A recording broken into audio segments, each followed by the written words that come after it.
Ikaw ang hahangaan. May message na pinagkakaisahan doon si Doc Kelly. Oh, kayong mga tanga na magbasa muna kayo bago kayo magsumbong kung saan man yung kinauukulang sumbungan nyo.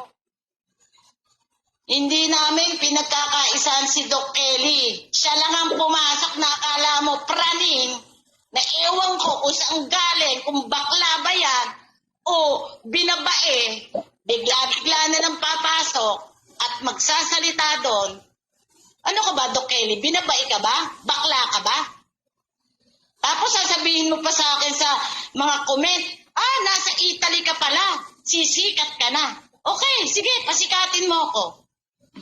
Para saan? Anong paraan para pasikatin mo ako? Sige. Hahamunin kita. Sige, pasikatin mo ako. Sa anong paraan?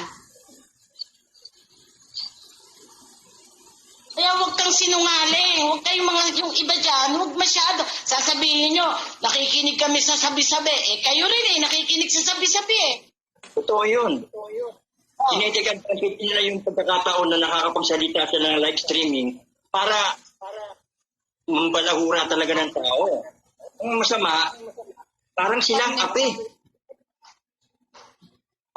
Kaya nga